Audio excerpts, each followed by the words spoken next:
नवरात्रि नवमी के दिन कन्याओं को एक चीज जरूर खिलाएं।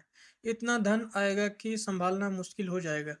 नमस्कार भक्तों, स्वागत है आपका हमारे YouTube चैनल गुप्त ज्ञान में।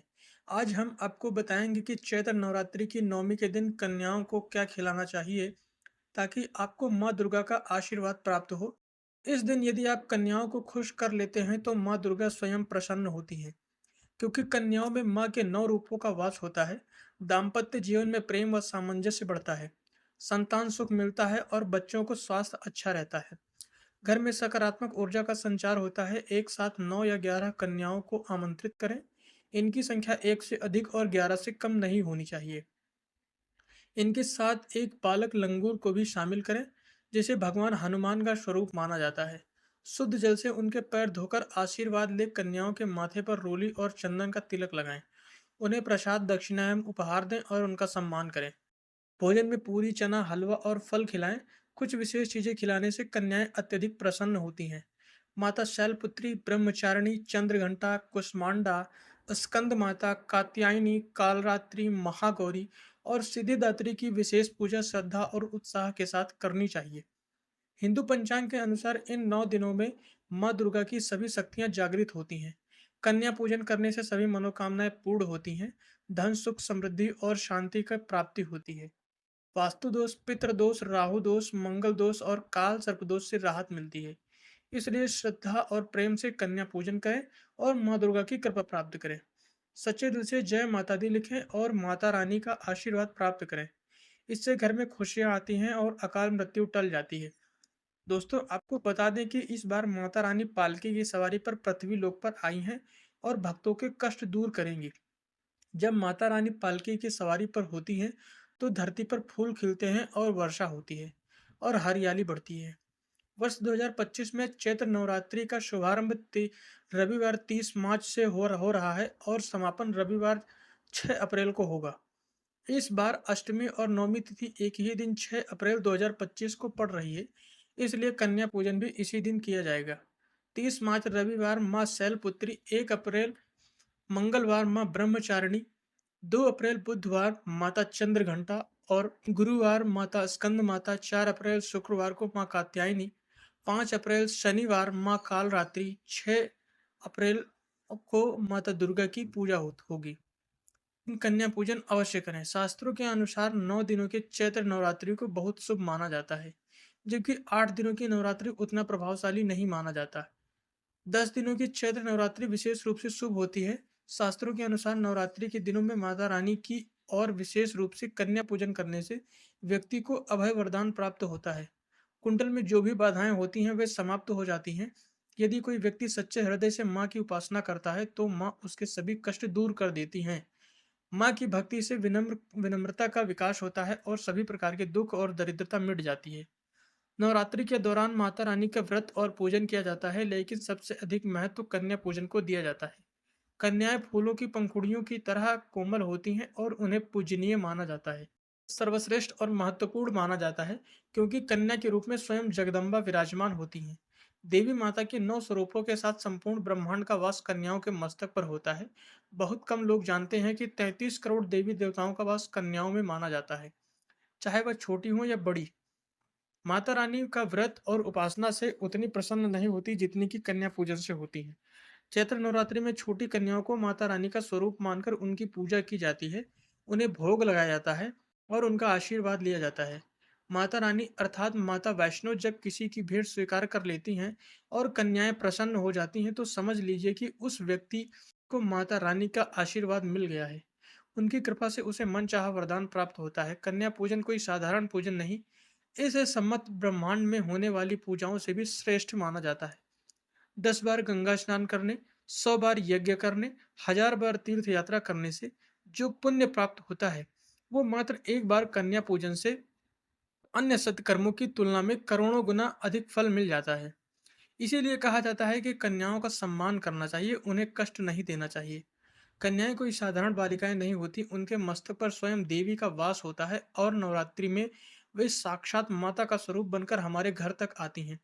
नवरात्रि के दौरान 2 वर्षों से लेकर 10 वर्ष तक कन्याओं की का पूजन माना जाता है। अष्टमी या नवमी के दिन कन्याओं के पैर धोकर भोजन कराना और उपहार देना बहुत ही दुर्लभ और श्रेष्ठ अवसर होता है, जिसे किसी भी हालत में नहीं छोड़ा जा सकता। यदि आपके लिए कोई विशेष उपाय होगा तो हम आपको कमेंट में उसका उत्तर दे देंगे। यदि कोई व्यक्ति अपनी राशि के अनुसार उपाय करता है तो माता वैष्णो अत्यंत प्रसन्न होती हैं और उसे धन वैभव का आशीर्वाद देती हैं। इसलिए कमेंट में अपनी राशि लिखना ना भूलें।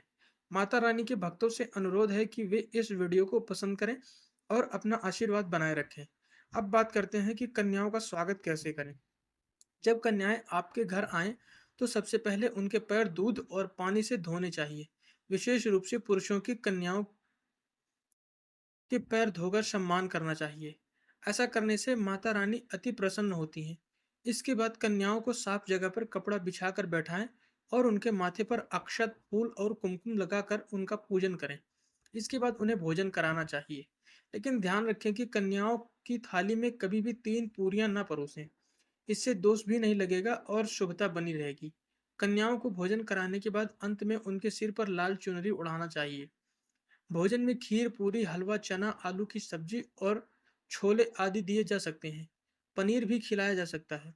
लेकिन माता रानी को सबसे प्रिय भोजन खीर, हलवा और पूरी माना जाता है।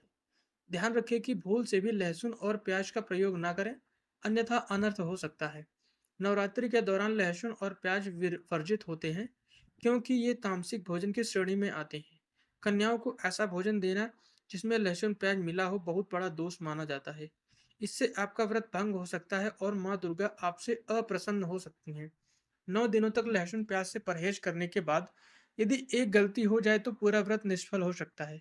इसलिए विशेष ध्यान रखें कि कन्या पूजन के दौरान पूरी श्रद्धा और शुद्धता के साथ भोजन तैयार किया जाए। इतनी भी लापरवाही नहीं बरतनी चाहिए कि माता रानी अप्रसन्न हो जाएं और कन्याओं को अशुद्ध भोजन मिल जाए।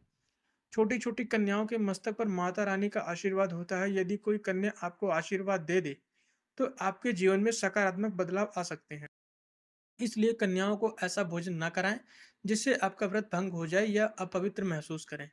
कन्याओं को बंद डिब्बे में रखी ऐसी कोई चीज न खिलाएं जिसमें लहसुन प्याज हो, क्योंकि बाजार में मिलने वाली कोई तैयार खाद्य पदार्थ में इसका उपयोग किया जा सकता है। कन्या पूजन के लिए घर का शुद्ध और सात्विक भोजन ही उपयुक्त होता है। कुछ लोग घर में खाना ना बनाकर बाजार से रेडीमेड भोजन लाते हैं और कन्याओं को दही जलेबी खिलाते हैं, जो शुभ नहीं माना जाता है। ऐसा अवसर वे लोग करते हैं जिनके घर में कोई संकट या बीमारी हो, लेकिन यदि आप पूरी तरह स्वस्थ और सुखी हैं तो ऐसा करने से बचना चाहिए। माता रानी को बाजार का भोजन नहीं बल्कि अपने हाथों से बना प्रेम पूर्वक भोजन प्रिय है। भले ही आप कम मात्रा में बनाएं, लेकिन माता के लिए भोजन स्वयं ही तैयार करें। श्रद्धा से अर्पित करें। दही जलेबी खिलाने में कोई समस्या नहीं, लेकिन माता को घर का शुद्ध और प्रेम पूर्वक बनाया गया भोजन अधिक प्रिय होता है। विशेष रूप से चैत्र नवरात्रि में घर पर ही ताजा और सात्विक भोजन बनाना चाहिए, जिससे माता रानी प्रसन्न होती हैं। कन्याओं को भोजन कराने के लिए प्लास्टिक या अन्य अशुद्ध बर्तनों का उपयोग न करें। ऐसे बर्तन पूजा पाठ के लिए अशुभ माने जाते हैं क्योंकि इनमें कुछ हड्डियों के अवशेष होते हैं। इसलिए हमेशा स्टील, तांबे या फिर केले के पत्ते से बने बर्तनों का उपयोग करें। ऐसा करने से माता रानी का आशीर्वाद प्राप्त होता है और घर में सुख समृद्धि आती है। यदि नवरात्रि समाप्त होने के बाद कन्या पूजन शुक्रवार के दिन किया जाए तो कन्याओं को खट्टी चीज न खिलाएं। शुक्रवार माता संतोषी को समर्पित होता है और वे नवरात्रि के दिनों में विशेष रूप से सक्रिय रहती हैं। इस दिन खट्टी चीजें खाने से माता संतोषी अप्रसन्न हो सकती हैं। इसका नकारात्मक प्रभाव आपके जीवन पर पड़ सकता है। इसलिए शुक्रवार के दिन खट्टे पदार्थों से परहेज करें और कन्याओं को भी ऐसा भोजन न दें। भोजन करने के बाद कन्याओं की थाली में एक लौंग अवश्य रखें, क्योंकि यह माता दुर्गा को अत्यंत प्रिय है। लौंग माता शक्ति का प्रतीक मानी जाती है और इसमें नव दुर्गा का वास होता है। नवरात्रि के 9 दिनों में माता रानी को लौंग अर्पित करना शुभ होता है। इसलिए भोजन के बाद कन्याओं को भी लौंग अर्पित करें। ऐसा करने से माता लक्ष्मी की कृपा बनी रहती है और जीवन में धन धान्य की कमी नहीं होती। कन्याओं को प्रसन्न करने के लिए उनकी थाली में दक्षिणा जरूर दें, जिससे आपके घर में समृद्धि बनी रहे और धन की कोई कमी नहीं आए। जब कन्या आपके घर से खुशी खुशी आशीर्वाद और धन लेकर जाती है तो वह आपके जीवन में कई गुना खुशियां और समृद्धि लेकर आती है। इसलिए इस समय कंजूसी ना करें। शास्त्रों में कहा गया है कि जितनी प्रसन्नता कन्या को मिलेगी, माता रानी उतनी ही जल्दी आपकी मनोकामनाएं पूरी करेंगी। आप कन्याओं को चॉकलेट बॉक्स, सुंदर कपड़े या स्टील के बर्तन उपहार में दे सकते हैं, लेकिन ध्यान रखें कि काले कपड़े न दें और लोहे का कोई भी सामान न दें। ध्यान देने से राहु केतु का नकारात्मक प्रभाव आपके जीवन में आ सकता है, जिससे राहु काल और राहु दोष का असर हो सकता है। कन्याओं के चरण अवश्य छुएं, और जब यह श्रद्धापूर्ण भक्ति में बदल जाए तो स्वयं 33 करोड़ देवी देवता भी इसका सम्मान करते हैं। नवरात्रि में यदि आप अगरबत्ती, गोबर के कंडे या अन्य पूजा सामग्री जलाते हैं तो उनके बाद बची हुई भस्म का क्या करना चाहिए? इस भस्म को पूरे 1 वर्ष तक संभाल कर रखना चाहिए। अगरबत्ती, गोबर के कंडे और धूप जलाने से बनने वाली भस्म बहुत पवित्र होती है। यदि यह अधिक मात्रा में हो तो इसे पवित्र नदी में प्रवाहित कर सकते हैं, लेकिन थोड़ा भाग अपने पास रखना शुभ होता है। भक्तों, यदि अभी तक आपने जय माता दी नहीं लिखा है तो कृपया लिख दें। इससे हमें और भी अधिक वीडियो अच्छी बनाने की प्रेरणा मिलती है। इससे हम आपके लिए अच्छी अच्छी जानकारी लाते रहेंगे। हम केवल आवश्यक और लाभकारी बातें ही साझा करते हैं, जिससे माता रानी की कृपा बनी रहे और हमें भी आनंद मिले। अब सवाल उठता है कि इस भस्म का उपयोग करें कैसे? अगरबत्ती की भस्म को पूरे साल संभाल कर रखें और थोड़ा थोड़ा सेवन करें। इससे आपकी आध्यात्मिक उन्नति होगी, सोचने समझने की शक्ति बढ़ेगी और आपकी मानसिक क्षमता इतनी मजबूत होगी कि आपके आसपास के लोग भी आपकी गहरी समझ से प्रभावित होंगे। जो भी ऐसा करता है उसे 1000 गुना अधिक आपकी सोच और समझने की शक्ति बढ़ेगी। जिसे भी कम हाथ में डालेंगे उसमें सफलता मिलने लगेगी। एक महत्वपूर्ण बात, छोटे बच्चों को नज़र बहुत जल्दी लगती है। यदि आपने माता रानी के लिए 9 दिनों तक जो अगरबत्ती या धूप जलाई है, उसकी बची हुई भस्म को बच्चों के मस्तक पर हल्का सा तिलक लगा सकते हैं। इससे बुरी नज़र नहीं लगेगी। अगर किसी का पेट दर्द हो या अचानक किसी हिस्से में पीड़ा हो तो उस स्थान पर वह भस्म लगाएं। यदि किसी पर कोई नकारात्मक शक्ति का प्रभाव हो तो वह भी दूर हो जाएगा। सर दर्द में हल्का सा माथे पर लगाने से राहत मिलेगी। यह भस्म हर प्रकार की समस्याओं को दूर करने में सहायक मानी गई है। यदि इसे नित्य थोड़ा थोड़ा सेवन करें, बच्चों को दें, तो उनकी बौद्धिक क्षमता में वृद्धि होगी। जो बच्चे पढ़ाई करते हैं उनके आत्मविश्वास और ऊर्जा में वृद्धि होगी और आपकी आध्यात्मिक उन्नति भी होगी। जब तक यह तिलक आपके माथे पर रहेगा, कोई भी नकारात्मक शक्ति आपको नुकसान नहीं पहुंचा पाएगी। यदि कोई व्यक्ति आप पर तंत्र मंत्र का प्रयास करेगा तो वह भी निष्फल हो जाएगा। अब जानते हैं जोत की बची हुई बाती का क्या करना चाहिए। अधिकतर लोग इसे नदी में बहा देते हैं या धन रखने के स्थान पर रखते हैं, लेकिन ऐसा करने से पूरा लाभ नहीं मिलता है। यह कोई साधारण वस्तु नहीं बल्कि स्वयं माँ दुर्गा का आशीर्वाद है। 9 दिनों तक अखंड जल ज्योति जलने के कारण उसमें शक्ति समाहित हो जाती है। इसे पहनने या अपने पास रखने से कोई लाभ नहीं मिलता। यदि आप माँ दुर्गा की कृपा प्राप्त करना चाहते हैं तो इस ज्योति को बाती को धारण करें। भक्तों, यदि आप सच्चे मन से माँ वैष्णव का आशीर्वाद चाहते हैं तो कमेंट बॉक्स में जय माता दी लिखें। माता रानी आपकी झोली खुशियों से